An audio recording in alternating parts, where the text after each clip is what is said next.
About a year ago, I was introduced to True Niagen, a supplement specifically designed to boost a key cellular resource called NAD. That's short for nicotinamide adenine dinucleotide.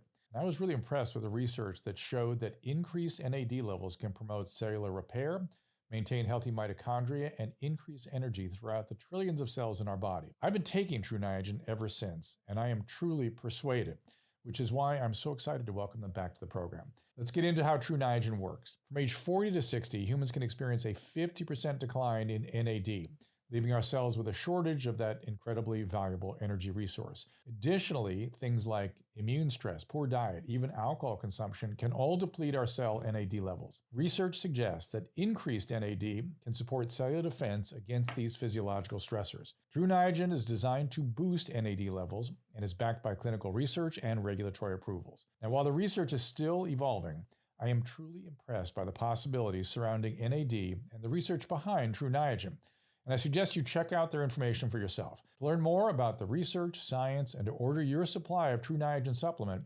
visit drdrew.com/TrueNiagen and use the code DREW at checkout for a special discount on orders of 3 bottles or more. So that's my website, drdrew.com/TRUNIAGEN, and use the code DREW today. Hey everyone, it's a dose of Dr. Drew. Here we are, guys. Everybody hear me well? This is Memorial Day adjacent. Thank you for coming on in. I was thinking, did I see the piece that Chronicle Higher Education did with Dr. Fauci? I did not see that piece. Maybe you could sort of quote it here on the stream. I'd love to hear about it. I did post on Twitter a really interesting, very brief interview. I'm going to look it up right now with someone. He is the former, let me get exactly what he was, for Lord Sumption. He's a former head of the essentially the Supreme Court in Britain. Had some very interesting thoughts on the outbreak and how we've got where we are and what to think about. It's, for me, not a sign that we should all run out and disregard the restrictions we're taking to try to prevent spread. But it does show the other side of this in sort of clear historical context, which I think is very, very interesting. A study on the infectivity of asymptomatic carriers. Yes, that may be as much as 35% of all the infectivity out there. That's true. So happy Memorial every day, everybody. Now, there's people have been saying on the stream that the University of Washington epidemiological data is updated on May 20th, and I kept looking at the website, and mine is updated on May 16th. Ooh, they moved it forward 3 days, it looks like. Where are we today? The 25th? So it's almost 24th. It's almost 8 days out. They are behind on their reporting. They apparently have some May 20th data that is quoted on 538.com, which is another great resource. 538 is a great resource as well. But they don't break it down by state. Well, they do break it down by state, but they only have the fatality rate, and that's it. And that doesn't tell us about the testing and about the hospital utilization, that sort of thing. Yeah, Tara, but again, Steve-O is tomorrow. Steve-O's tomorrow. But today we're going to talk a little bit about some of the things you can do. My guest is Anna David, and we're going to talk a little bit about writing and how we might.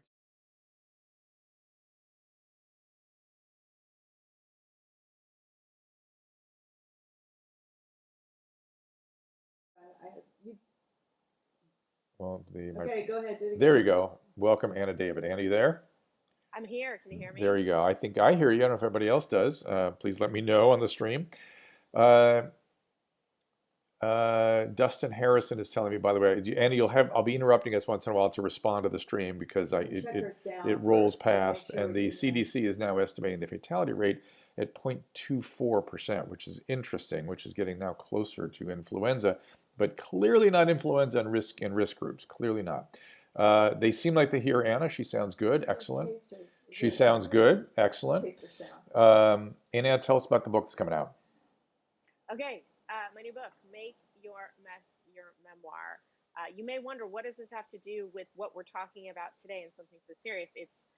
This is all about how you heal by writing. The book is not out till July 1st, but I'll tell you, I'm a longtime writer and a longtime person trying to heal her life.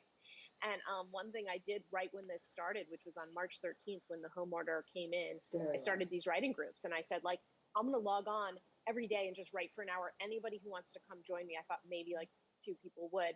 30 people showed up every day for 2 months, and Wow. it was the most. And now it's become a monthly membership thing that I don't even run anymore. Hmm. But what blew my mind was, there was a woman in the group who said to me, my daughter tried to kill herself. My husband's mother died of COVID. I was laid off, and I feel okay because I have this outlet. I have this place where I'm healing. And, I'm certainly not saying writing is the solution to our problems, but God, it sure does help us heal. So that is what my book is about. It is about taking a very messy life and making it into a memoir that can help other people. Good for you, man. And so tell me more about the group and what you think was going on there. Why was that so effective for people?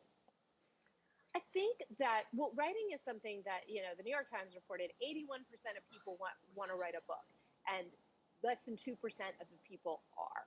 So I think that it's one of these things that you sort of go, well, yeah, I'll do that tomorrow. And everything about this pandemic has put everything in perspective. What's important? What do we want to do that tomorrow is today? So I think there was something about, what have I been making excuses for? And there's something about just having an outlet. I've been in therapy since I was 16. Hmm. I'm turning 50. Hmm. Anyway, point is, I've been in therapy for a very long time. Nothing has brought me, and I love therapy, and I love EMDR, and I love 12-step and all of that stuff, but nothing has brought me the level of healing that writing about my dysfunction, my pain, my shame, and putting it out there has. That's just the reality. What do you think that is? Why so effective?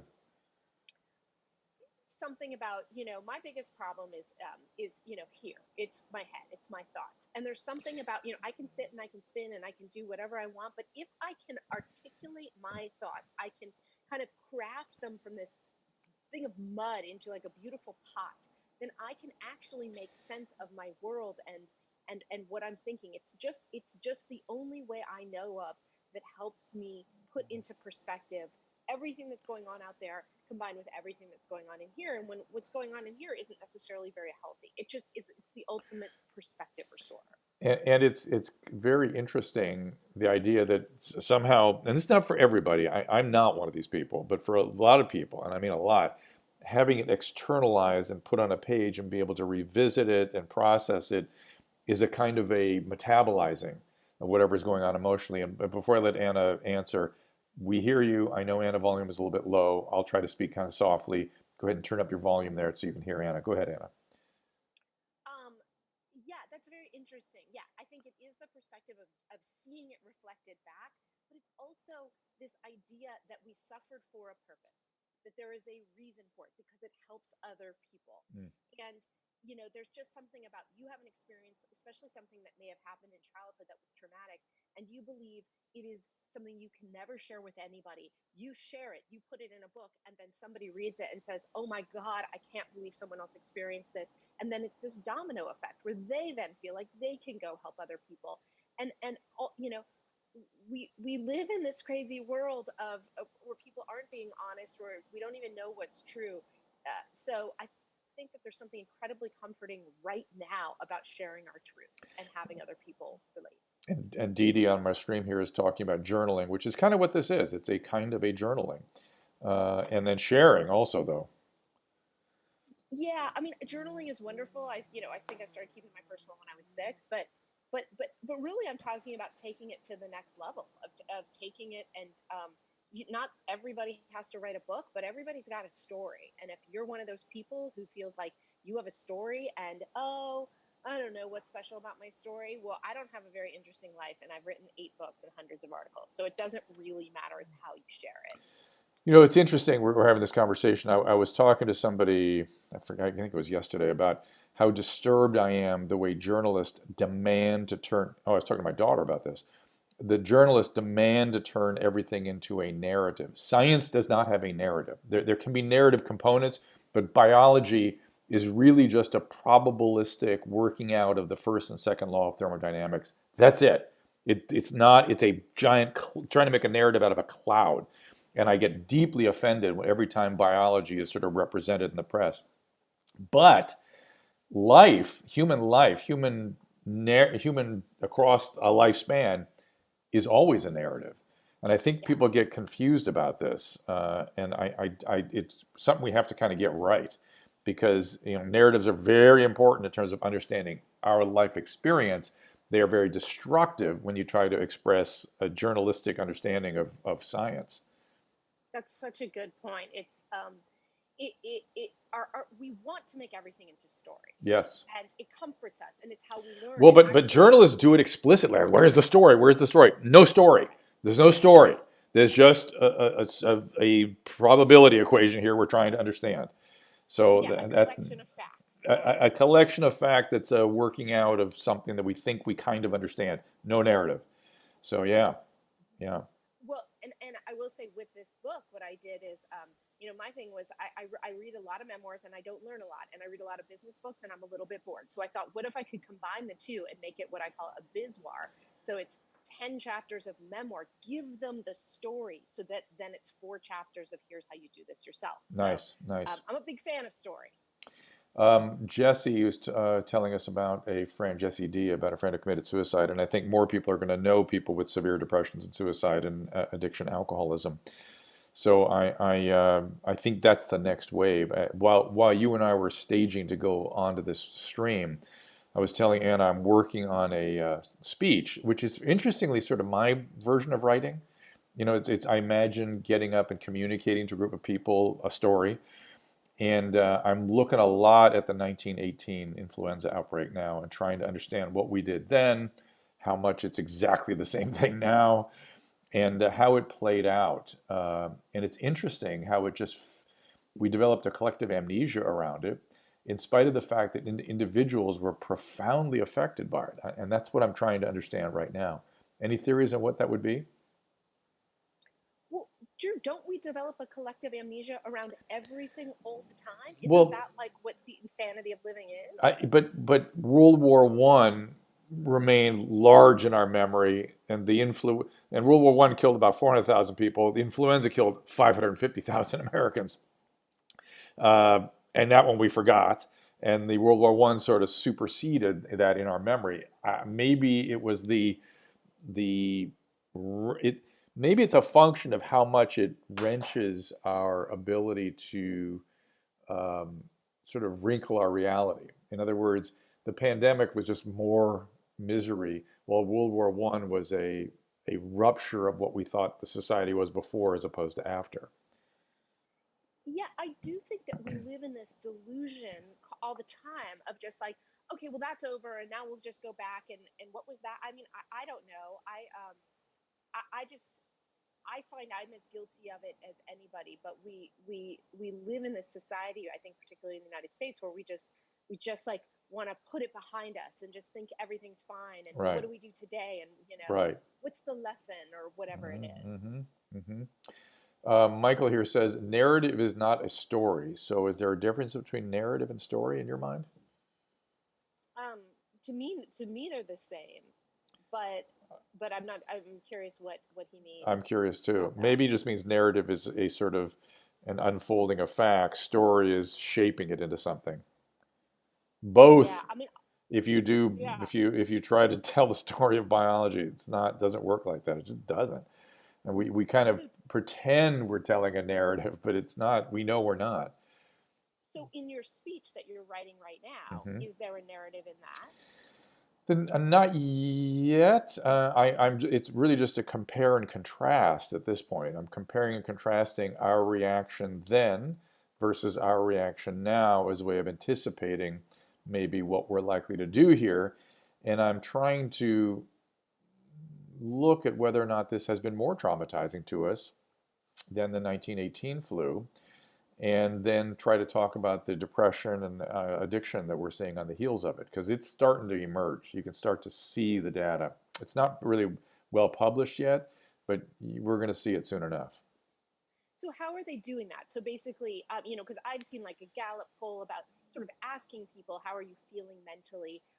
How are they doing those surveys right now, and what are we learning? They're all very anecdotal, and we're learning nothing. Until they go Right. out and do perspective analysis and really do peer-reviewed studies, we're not going to really be able to say anything.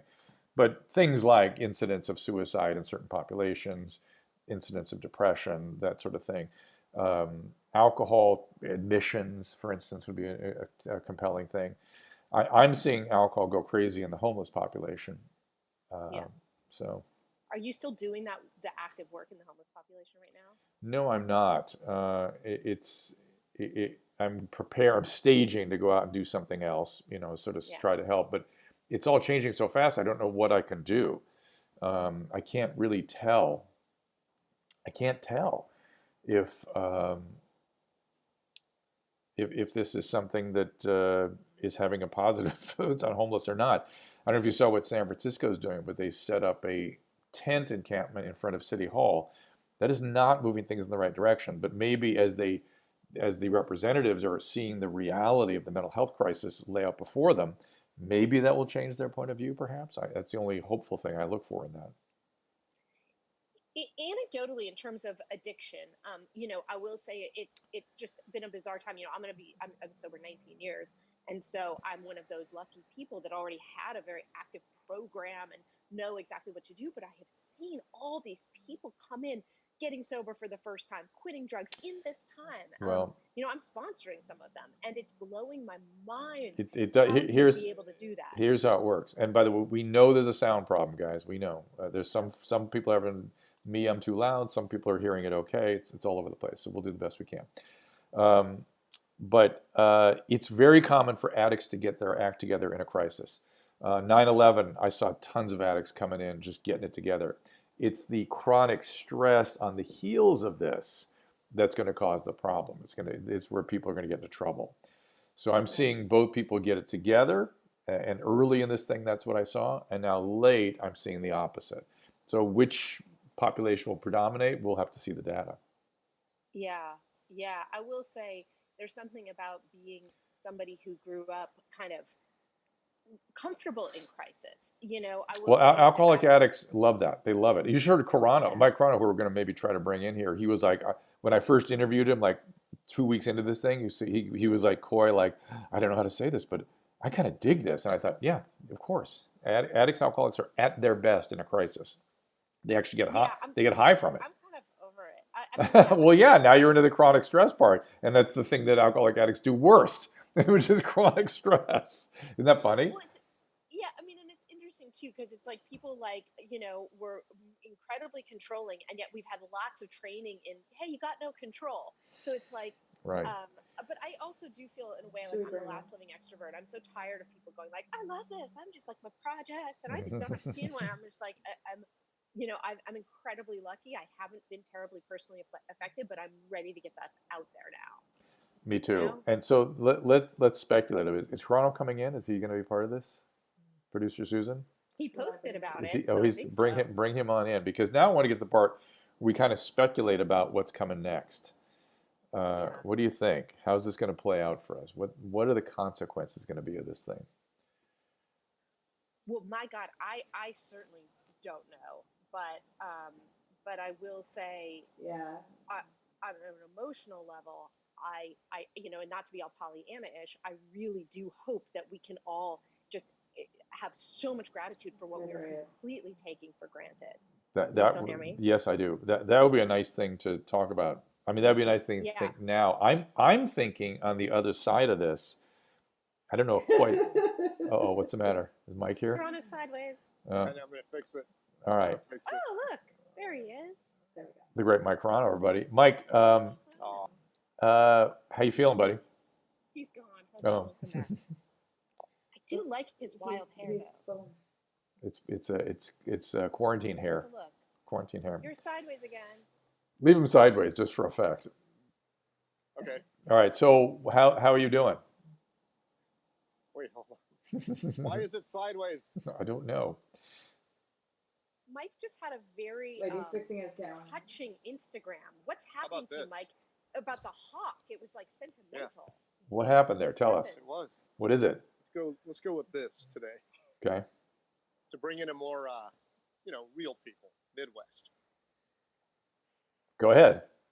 I was out in Death Valley, which is closed, and it's spectacular right now because there's no people. Mm-hmm. And I saw a giant nest high atop a telephone pole, and I pulled over to take a picture, and a hawk just popped his head up and did that "Rah!" noise, and it was incredible. And I stayed there for an hour, and the hawk just flew around looking for mice or something and kept on coming back to me. And it was just really cool. It was a cool experience. It sounds wonderful, but that hawk was within inches of attacking you, I'm sure. I got attacked by a hawk once when I got near a nest, and they will, yeah, I did. They will fly by you at warp speeds and try to cut your neck with their claws. So I'm glad you're with us. Okay, I didn't know that. Jesus. Glad that didn't happen. Would have been fun. So Mike, I was telling Anna about how you were sort of I don't know, I'll use the right word. At the beginning of this, excited by the pandemic. Yeah. Describe that to her. Well, it's the same thing people have talked about with 9/11 and all these other tragedies that have happened. Whenever there's an earthquake, I immediately have this, oh, this is going to be exciting. You know, everyone's going to come together. But like Anna, I'm completely over this. I've done the whole cycle of terrified to I'm fine with this to now I'm just kind of freaked out about the future. Yeah. That's, you know what? Yeah. There's a little part of me that thinks of this the same way I look at New Year's Eve, which is might be made up in my head, but I look at it as a reset. You know, New Year's Eve, I'm like, oh, a new year, I'm going to start over. And then 12:01, I'm like, it's the same. Well, it may be. You're right. We may revert back to our pre-COVID sort of pathologies, or whatever we were into. What I was hoping for, and I don't mean this literally, but the sense that I have inside myself is everyone is fired, everyone is starting over from the ground up. Yeah. And I'm like, bring it on. Yeah. Absolutely, bring it on.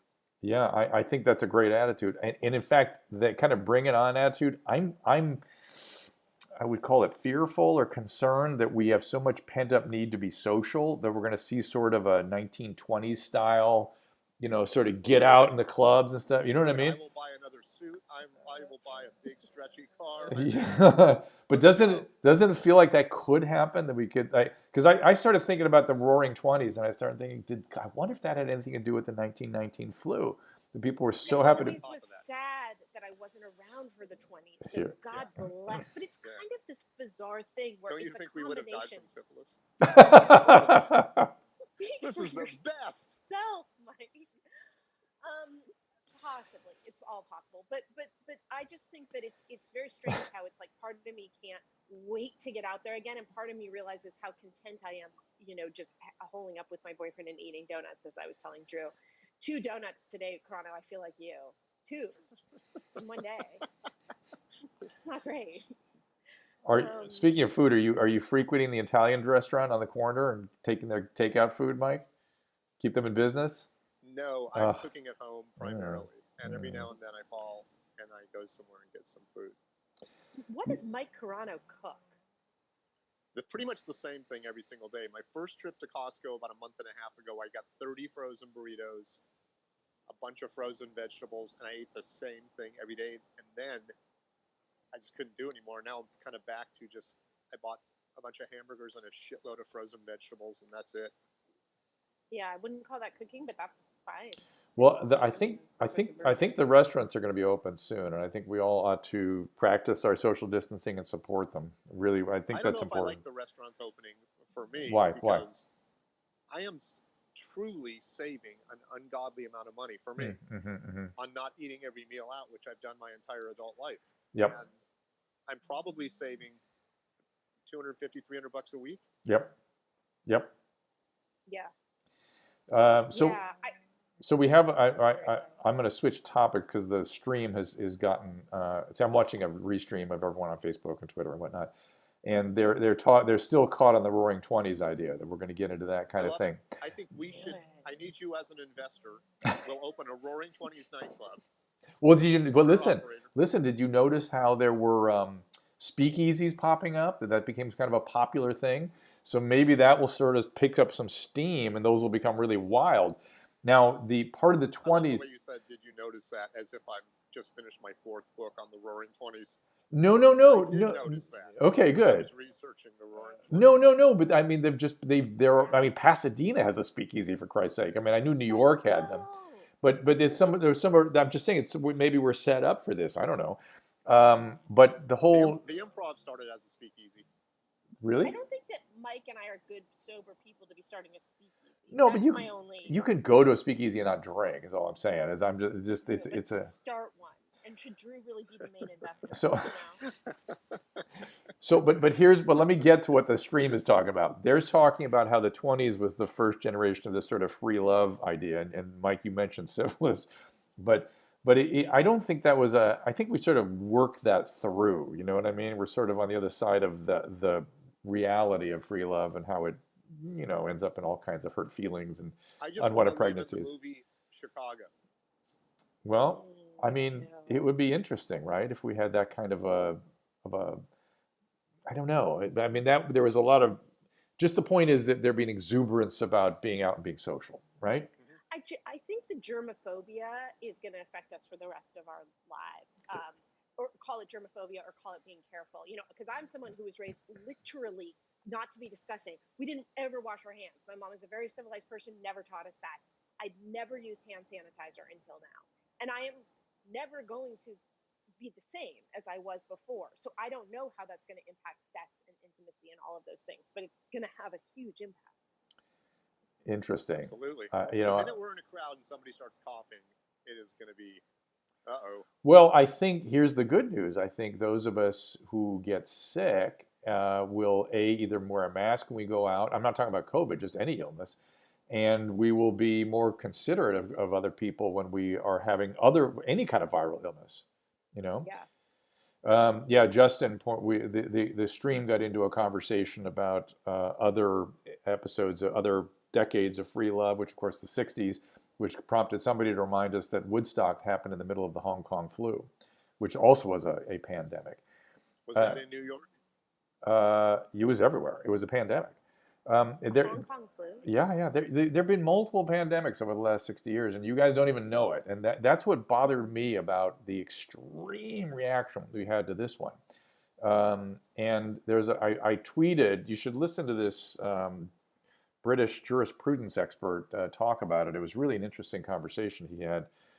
I'm tempted to play it in real time here, but he just talked about the history of how people respond to external threats. And we're doing exactly what every other population has done, and it ends up not going well. Give a couple of examples. Florence during the attack of Charles V. Any time you give up your freedoms to gain protection from a government, it ends up sort of the government excess. And so if we're aware of it, maybe we won't let that happen. That's all. What kind of protection are we asking for from the government right now? To protect us from this pandemic, and they told us to shut down, which was a limitation of our freedoms that they didn't explicitly have, but we all agreed to sign up for as part of protection. So what should we be doing, Drew? Right. See, the problem is, and this is what I keep raising. I think it was let's talk about this country. The governors were in a very difficult situation. I know I don't fault them for any decision they make. At the time, I felt it was excessive, but I signed up for it because I knew it would work. And look at California. We crushed the curve here. It's ridiculous. We didn't come anywhere near the number of cases that were anticipated. Now, as we unfold back into the world, here's the thing everyone needs to remember. There is no evidence that locking down is superior to wearing a mask and social distancing. Wearing a mask, social distancing, and quarantining of sick people is what we have done with infectious diseases throughout human history. A high school project in 2006 prompted a computer programmer, the father of this high school student, to build a model that the Bush administration adopted as policy for local lockdowns. No one ever imagined a national lockdown, but it became kind of a policy that they instituted for the first time in history this go-round because the public demanded it, essentially. And I'm telling Anna, I'm writing a speech about this outbreak. I've got a headline from the New York Times saying, editorial boards demand lockdown. Editorial journalists demanding medical intervention? That is fucked up. and that's Yeah. what we were into. So That's the internet for you. yeah, and so it's fine. It's fine that we did that. But now, as we unfold, let's actually look at the science and let's do practice social distancing and mask wearing and all that good stuff. But remember that we don't know that may be just as beneficial as a lockdown, and so let's proceed cautiously, as How is opposed. it possible to get an accurate test, a compare and contrast test, with wearing a mask versus total isolation? It's just Well, we not, have because we have the data on when people start to move around, and we're looking very carefully at whether or not, as people move out in the world, presumably wearing masks and social distancing, whether there's any uptick in cases. And Georgia, so far, is the canary in the coal mine. I said this weeks ago. I said, look, Georgia was in. They came off lockdown when their Delta was positive, when their cases were increasing. So if locking down is better, this thing should not just continue, it should accelerate. Instead, it reversed and went down. So, suggesting that social distancing and mask wearing is adequate. So we'll see. We'll see. It's interesting, right? Yeah. So on a personal level, what Yeah. should we be doing? Just wearing masks and social distancing? That's it. And washing your hands like crazy, and doing all the things we've all done when we go out to grocery stores and things. We're all scared shitless out here. And so the idea that we won't comply, I mean, the only people that aren't complying are like the same people that don't wear helmets when they ride a motorcycle. They're doing it to make a statement. All right, good for you. But let's the rest of us do what's necessary to get us through this thing quite safely.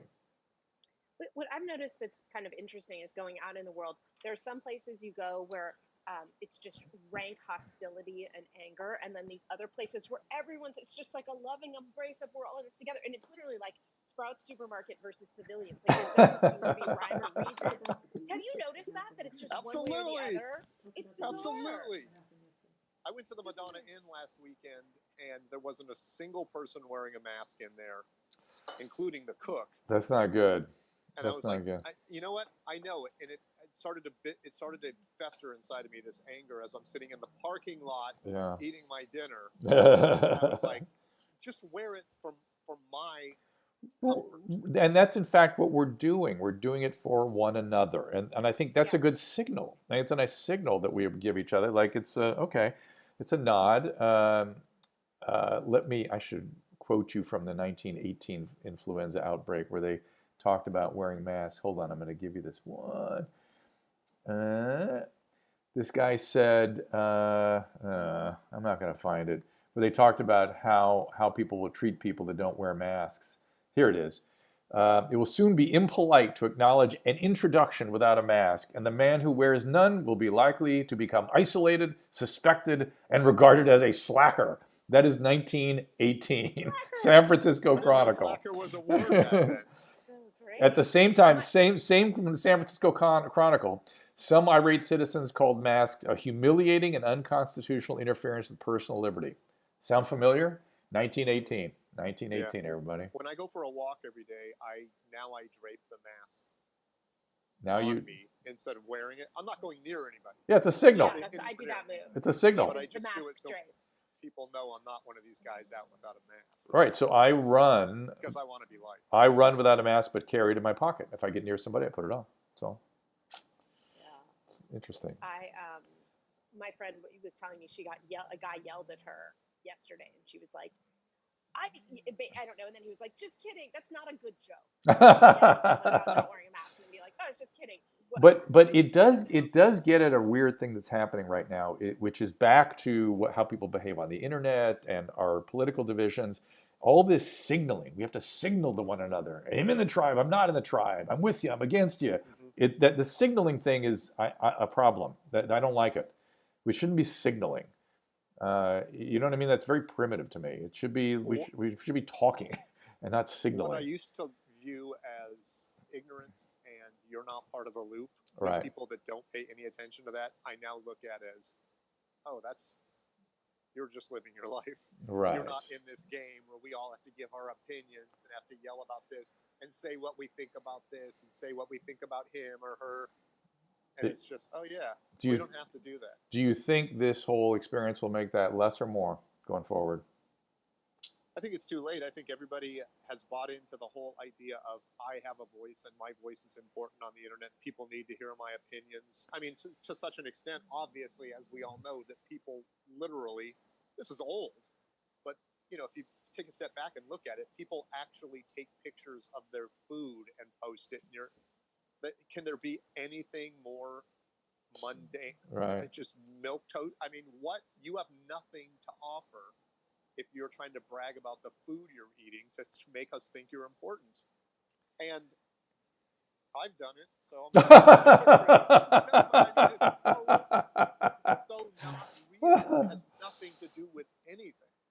What about this self-judgment of others? Yeah, that's but it's not even judgy. It's signaling others that you're judging. You don't really even care. Action Yeah. over something that has nothing to do with you.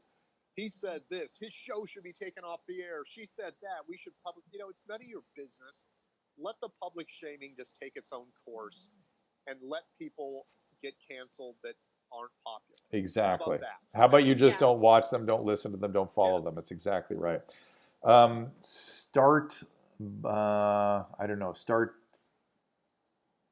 Star T-Bart.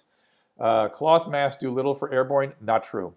In fact, there's at least 75% efficacy. During the 1918 epidemic, they felt there was 100% efficacy of cloth masks. So they are effective. Yeah. Do we wash our masks after wearing them once? This is debatable. If you are around high-risk environments, yeah, because it can get caught in the cloth. If you're not, it's it's a little less of a. You can certainly go a couple wearings, that's for sure. Is there going to be a litany of? Are there going to be lawsuits, you think, coming up in a few months about I got poisoned from this mask because of the funny print on the front? Ooh, that's interesting. Nice. Ink that was breathable. I don't know. Doesn't it seem that when you see these masks that are really elaborate, that should you be breathing that? It's a great question. I hope people are paying attention to that. I don't know. I did think about making masks with my book cover on it, and aren't you really relieved that didn't do that? That would have been bad, right? You wanted to do what? It would have been good. It's not too late. It's sort of a promotional, bad. Oh. Well, if the ink is bad, I don't want to breathe through ink. I don't know. I don't know. Mag, yes, they sure do something. That's right. And people are worried that certain droplets might go out the side of it. Like, that's a far different if you are sneezing or coughing and it goes cloud formation as opposed to a little escaping from the side. A very different thing. Yeah, go ahead. I know we've heard this time and time again. Do not use stuff to clean your hands that has less than 60% alcohol because it's not thorough enough. Okay. But what I did, because I'm a know-it-all, is I have all these extra canisters of alcohol lying around from an experiment I was doing with fire a few months ago.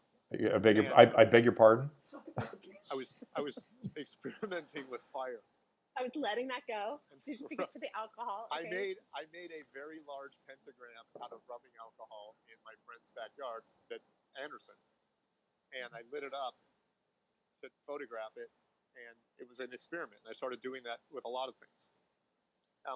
But I mixed it 50-50 with water to keep in the car just to throw on my hands after I get gas or something. Is that useless, or is it still doing something, or am I completely off base by not abiding by the 60% rule and diluting it 50-50? It still smells of alcohol. I know. Like, you're probably doing something, but the reality is this virus is highly, highly sensitive to soap. Saponification. So do this. Stay with soap if you possibly can. Does that kill it or make it just go down? Kills it. It immediately destroys it. All this stuff we're washing down the drain. Who gets that? It is an airborne respiratory virus. So it's not bloodborne, it's not waterborne, and it's not foodborne. Period. It's really nose to nose. That's primarily how it's transmitted. Eskimos are screwed. Hey, a werewolf just posted something about essentially cytokine storm and an endothelial injury. Yeah, werewolf, we've known this. This is what we've been fighting. This is what we fight in COVID. This is what doctors are dealing with. So I don't know what your point is for posting that.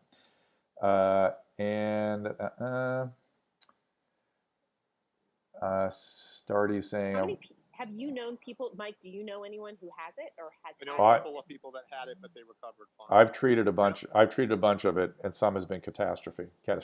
Oh, I didn't know you're treating it now Yeah. in the hospital. I've not been. I've been referring it to hospital of this, but participating in the care, and it has been. And it's exactly what you're hearing. Risk populations, particularly multiple risk factors, devastation. And for people even older with no risk factors, they get better. They go home. When you say multiple risk factors, you mean overweight and elderly? Over 70. This would be my criteria of checking all the boxes. Over 70, hypertension, insulin resistant, central obesity, antiphospholipid syndrome. You have those 5 things, it's just devastation. It's just crazy. And the rest, everyone else goes home. In fact, I had a couple of elderly patients who went in and got very, very sick and went out. And the staff as discharge were saying, "Don't believe the press. Everyone goes home. It's like, relax. All of our people are going home."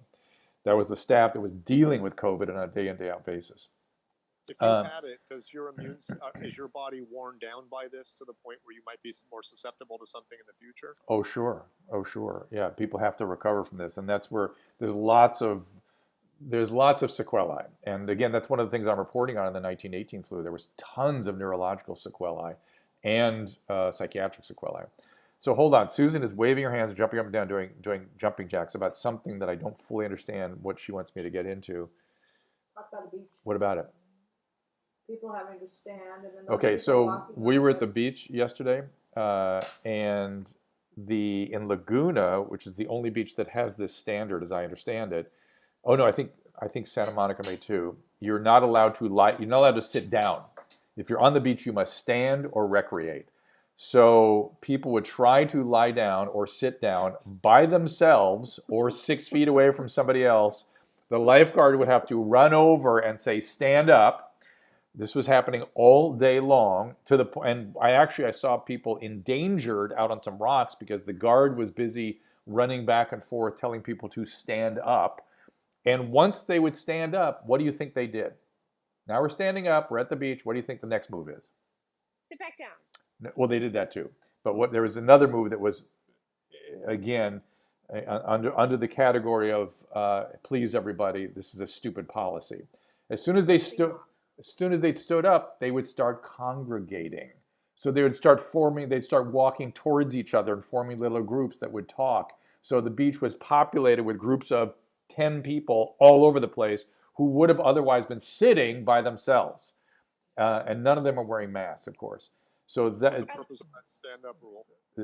Governor Newsom, thank you for that one. Talk about the It was very bizarre. I will say my chiropractor who I went to this morning told me in Malibu people were lying out. So Of course they do. Well, some beaches it's allowed. I believe in Newport it's allowed, but Laguna for some reason you have to stand, and that is an insane policy, and it is having deleterious consequences because it's standing and congregating. Because what else are people going to do? They're walking around. So stop, everybody. Let's let people lie down in the sand. And by the way, out of doors, I have a study right here on my computer. I've quoted it before. This is from late in April. Study of more than 300 outbreaks in China. They looked at 1,245 cases across 120 cities. 80% occurred in the home, indoors. That's where it all happened. And when it happened in the home, it was 3 to 5 people. So it would go throughout the home. 34% came from transportation setting, also 3 people.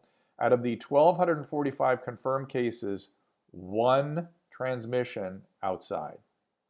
So outdoors, in the sun, your best bet. And think about it. What did we all think about when we were growing up? Oh, ventilate. Your mom's sick. Open the windows. Make sure there's proper ventilation, because that's how you deal with respiratory viruses. It's the same. They also thought drinking a Coca-Cola soothed your stomach. Well, they also thought smoking cigarettes was good for you. So how dare you? The cocaine was wonderful. And it was a better time. We were born at the wrong time, if not the 20s. And then. I have a question about the second wave. Everybody's posting made-up graphics about. Yes. That's just my guess. Yes. My being. It's not. Well, you got to remember, people are into panic porn right now. They're addicted to this panic. They want it. They crave it, and the press gratifies it. But go ahead. Well, I'm getting people going, look, there's a huge second wave in China, and I can't find any evidence to that, but I don't know where to look Do you know where that second wave was? 100 cases. I reported on it last week. 100 cases that were quickly shut down and isolated. That's it. And in their shutdown, they took nowhere near the draconian measures that we're all under the influence of right now. So that's the second wave in China.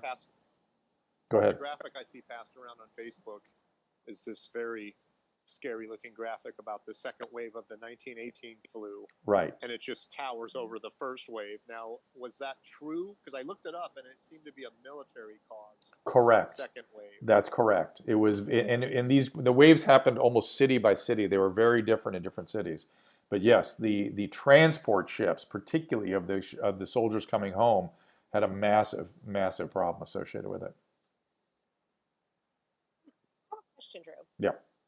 And Mike, what about people who are struggling right now emotionally, mentally, depressed? I don't know any of those addiction? people. Mike, you've read books. You've read books that some of us have written. Or at least you've listened to the audiobooks while driving to Death Valley. What should those people be doing? Depressed people? Well, I've been saying Yeah, I've been saying get outside, sunshine, number one. Number two, exercise. Number three, proper sleep and nutrition. But number four, we need a future. We need to be able to see the future, which we're sort of beginning to get now, and we need to have social contact. So I really think it's important that people find some way, whether it's through Zoom or actually starting to congregate a little bit. You know, we're allowed to do that now. It's okay in most states to go out and have a barbecue. So, you know, I just think that's important. What do you think? Two things. Going outside, is that like light therapy? It might. Melanin. Yeah. Well, no. It might be UV exposure. That's correct. That light seems to help with mood. I've read some stuff recently. No. You're talking about seasonal affective disorder, which definitely occurs. Talking about, like, there's certain meditations that are about imagine light, picture light, feel the light, and I wonder if it's the same thing when you go outside. Yeah, makes sense. If that's, Yep, I think it is. I heard someone talking about, I don't know if it's a disorder, but there's evidence, according to this stranger, that Zoom meetings can be very aggravating to a lot of people because of the latency and the delays and the not perfectly synced mouths moving with words coming out. Do you know anything about that? I can only give you anecdotal reports. I got to respond to the thread here. Chris Hoover, stay on your lisinopril. No effect of ARBs and ACE inhibitors. Stop that conversation. Everything I'm hearing mostly positive on Zoom. I mean, look, addicts, alcoholics have ADD and they have frustration intolerance, and that makes sense. They'd be a population who would have trouble with this. But the fact is, Zoom has been. I've talked to many people struggling who've really found good support through Zoom. I'm actually surprised how good it's been. It's also, I've been trying to get some people into some Al-Anon meetings, and it's lowered that threshold a little bit too. Can I just say, as the most intolerant person I've ever known, I'm not even irritated by that in Zoom. So I don't know who these people are, because Zoom has been a lifesaver in terms of, for me, it's, the online meetings. I have reached my tolerance in terms of being able to sit in front of a screen. I have bought all these paint by numbers things. So I do paint by numbers while taking online courses, while on the phone. A little bit rude, maybe, if you're like on a FaceTime, but that's great. But yeah, I mean, for me, it's and walking with friends. I think everybody should. I make a point to walk twice a week with a friend somewhere I've never walked in LA before. Right. See, I think that's to me, that's a way of trying to manage your mental health. But I think everybody has been slightly dysphoric because our lives have been taken away from us. And I tell you who really feels it is like children from about 8 to 14, 15. That's the group that right now is really struggling. And I'm hearing from parents. Go ahead. That doesn't make sense to me because those kids are addicted to their phones anyway.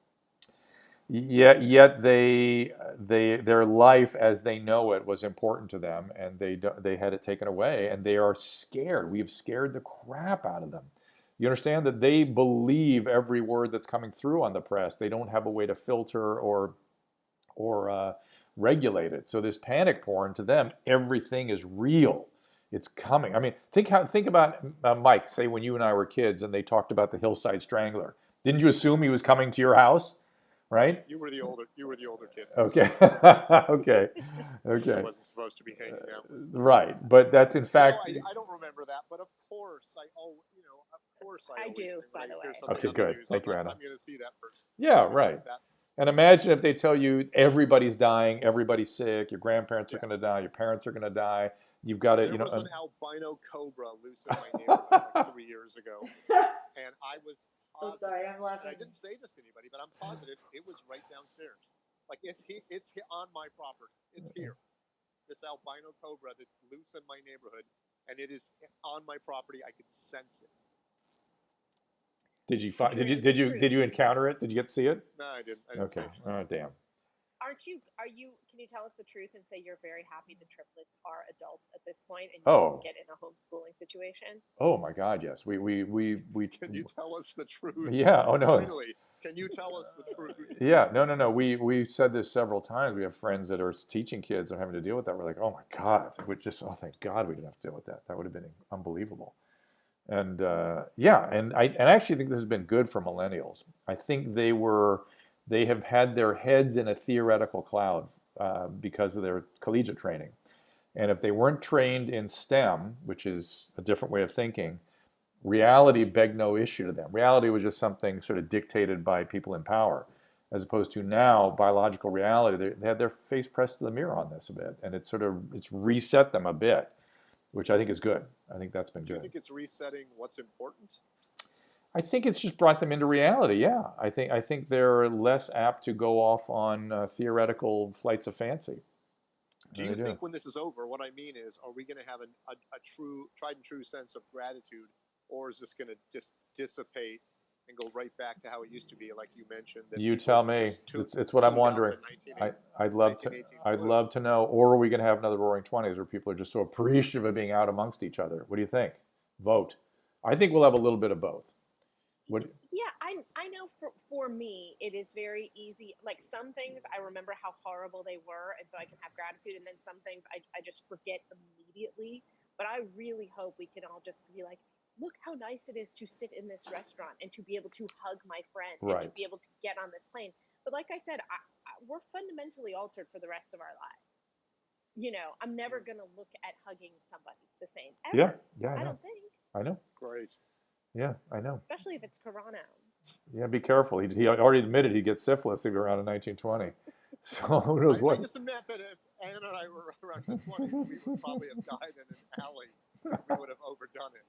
Yeah. I didn't mean.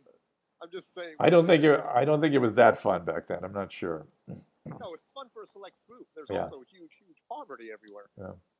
It's always the case. Yeah. You know what? I'm happy that Anna said something that we've talked about many times up front about her head, because I give that a lot of thought, and how it ties into the gratitude question is, I know what to do. My head does not tell me the truth almost ever, and I know what to do to fix that. Meditate and just be present and all this mumbo jumbo, but I just don't do it a lot of times, and I wonder if that's how I'm going to be with gratitude, where I just choose to be angry about traffic again, because that's my biggest accomplishment that I want to look back on in my life.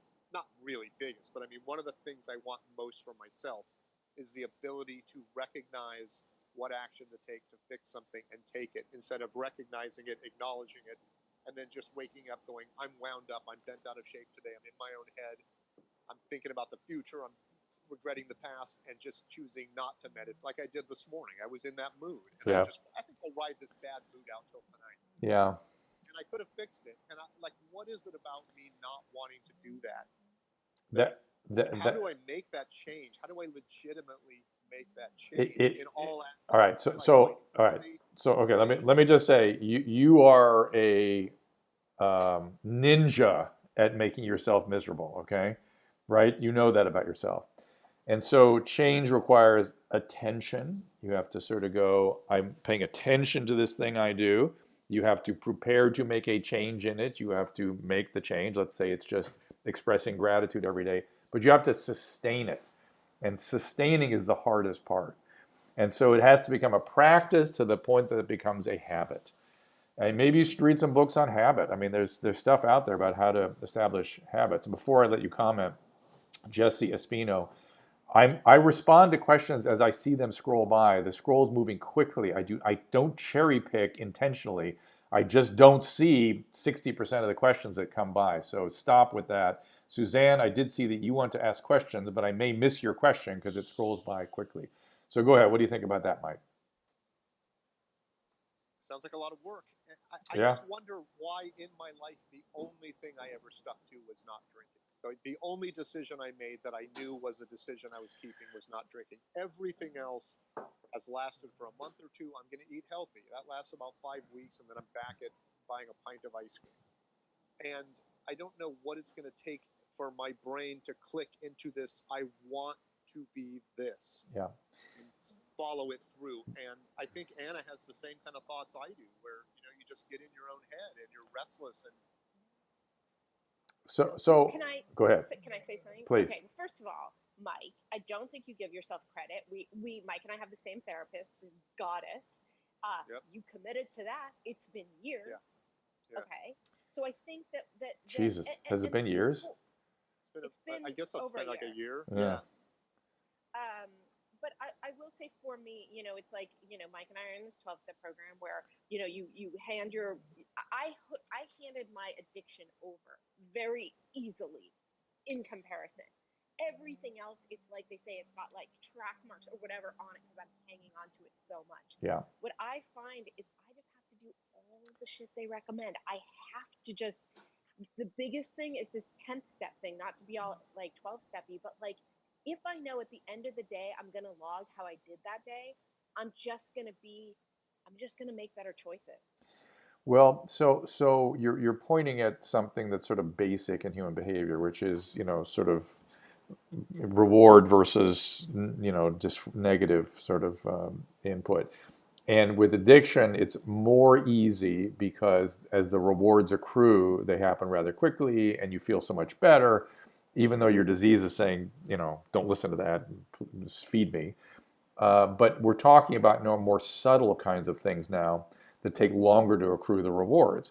Gratitude, for instance, if you kind of, when you express gratitude, it feels good for a minute, but it's not the kind, it's not, the rewards come slowly and over time, and that's harder to sustain that. That's all.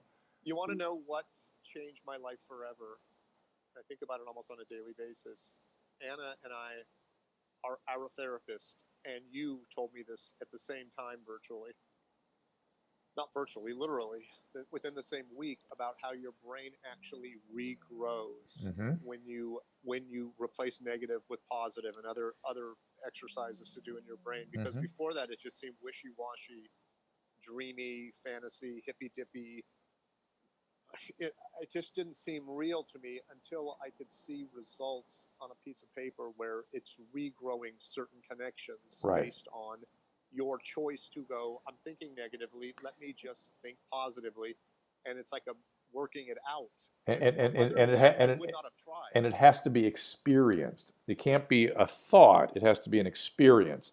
And when you are experiencing something, that's when those emotional systems grow and change. Well, that concerns me because most of my stuff is thoughts. I'll think something negative and then I try to replace it with a positive. So that doesn't count? That does count. For sure it does. But you have to get in that experience of feeling the positive. You can't just think about it. In other words, it has to be actually experienced. Does that make sense? I mean, eventually you start feeling more positive because you're having more positive thoughts. Why is our therapist so good and everyone else's therapist so terrible? She is highly attuned and she's good at managing trauma. I just saw her yesterday in the office. Good. Oh, you know what? She asked me if I wanted to go into the office, and I said I didn't want to be the first one in. I was it. I broke the cherry of the office. But wow. One thing, and in terms of the gratitude, like I will know, like I I'll make gratitude lists. But like, it's kind of what Drew was just saying. Like, I think this is what Drew was just saying. It's like, instead of being like, I'm grateful for my boyfriend, I'm grateful for my house, like to actually stop and go, what does this feel like in my body to feel gratitude Right. for this That's thing, right. That's the stuff I'm you talking know? about. And literally, everything about the human is an embedded experience. The brain is embedded in the body. Anna said, what does my body feel like? Your body is embedded in a social context. That social context has a historical moment associated with it. Everything about our experience is in the world, in our body. And we have to remember that. Oh, The body keeps the score. that's You read right. that book? I'm familiar with it. It's like one of those ones that's been calling. I've avoided it for 50 years. Isn't that Dick Vanderkolk? Isn't that his thing? Don't know. Let me look it up. It's funny because I see examples of that often. I had a friend who suffered some trauma, and she was having a horrific day a few weeks ago, and I just kind of brushed it off as though she's being a pain in the ass. And then she told me, "Oh, I just realized it's 1 year since that thing happened." Mhm. And I was like, "Wow, it really works. Your body remembers everything." It does. It's If you yeah. don't. It's Bessel van der Kolk. He's one of my heroes. He listened Superman, Batman, and him. to Spider-Man and him. But all right, you guys, we're kind of sliding to a halt here. So I'm going to kind of wrap things up. I will review some COVID stuff for the stream here, but I really appreciate you guys spending a little time with me. Anna, again, when can we get the book? Oh, yeah, by the way, so people can join my advanced reader team. If you want to write your book before we go back to normal life, this is the book that will help you take your messy life and make it into a memoir. So you can get the book for free, but you have to review it. So can I give you the URL? I gave Susan the URL, but I don't know if it's up anywhere. Say it now. launchpadpub.com/art. That stands for Advanced Reader Team. Art. Excellent. Piece of art. And Mike, Yeah. anywhere you want people to go? You know what? Just go outside and be happy. Oh, you're such an altruist. Where else would you like them to go? Miscellaneous Adventures podcast, the After Disaster podcast, Instagram, Perfect. and thank you very much. But I do believe that you want people to go outside and be happy, though. I do actually believe that. So I appreciate you saying I that. really think it was really just getting Wait, out is so say the much name like of it again? like right now I'm looking at the hills, and it looks beautiful up there, and I got to close that curtain. So that And Susan, you want the URL of what? Anna's site? Launchpad. Launchpad. Say it again. Launchpadpub.com/art. .com. .com/art. Tanya, asthma, of course, any chronic lung conditions is /art. ART. She's asking about asthma. Any chronic lung condition is a problem with people with any kind of acute viral illness or any sort of pneumonia, obviously. However, the CDC has taken asthma off the risk categories associated with the severe complications of COVID. It's hypertension, hyperlipidemia, insulin-resistant, endothelial inflammation. It's called antiphospholipid syndrome or lupus anticoagulant, advanced stage. Asthma is not on the list. Though, of course, if you get pneumonia, it's more problematic if you have asthma. Guys, thank you. one of those. What? Was one of those ways the fancy schmancy way of saying a big belly? Yes, central obesity, right. But it doesn't have to be just the belly, just central. It could be on your haunches too. It could be on the sides and ass and things.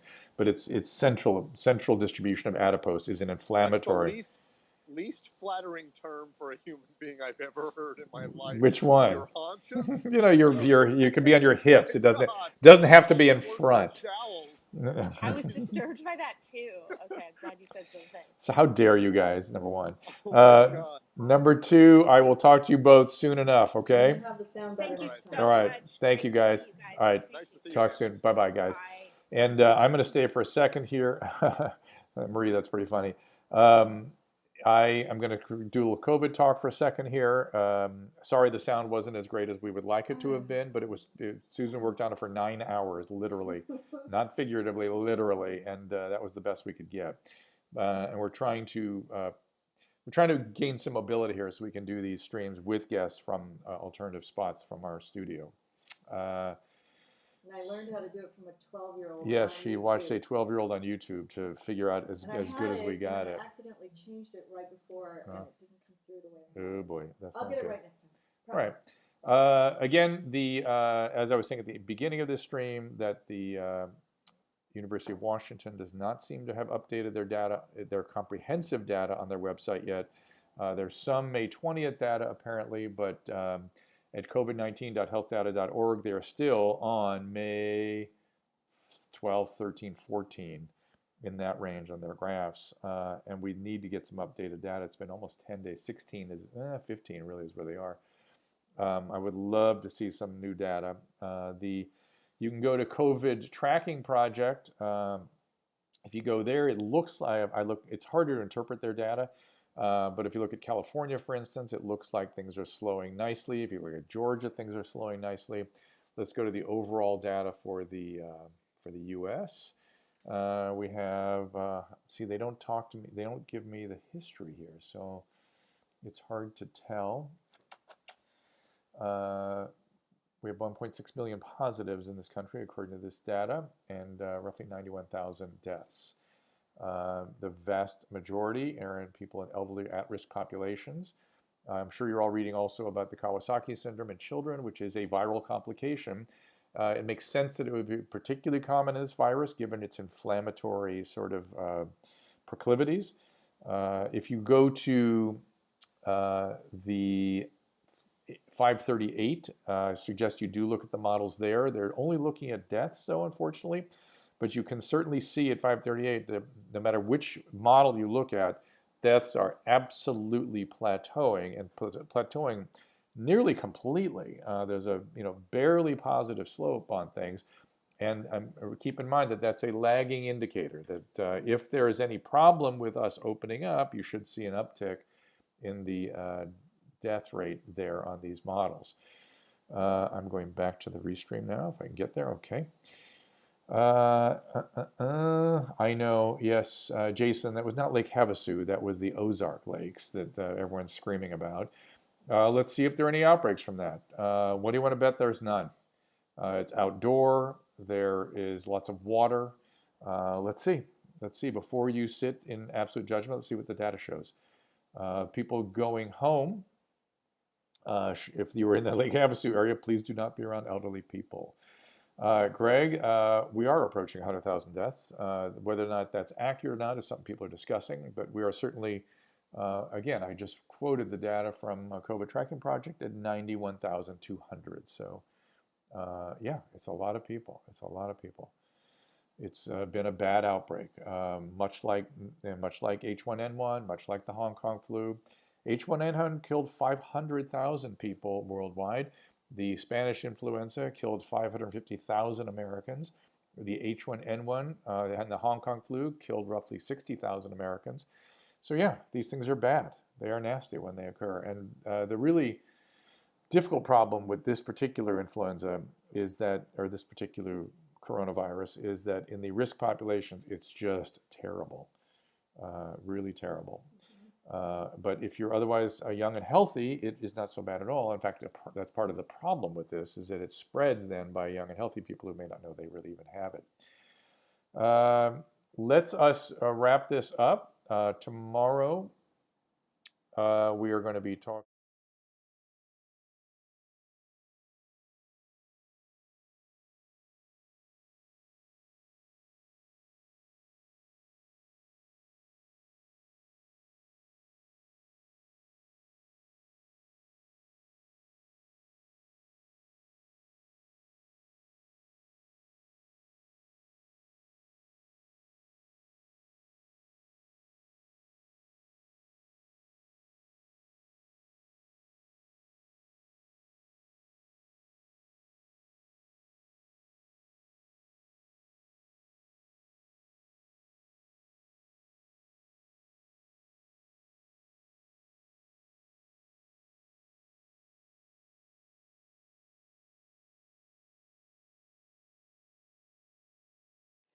Well, it's a long story. I've been messing around with the audio on this thing, and it turns off audio in certain ways, so I have to go in and reset everything. I'm learning. So are we done?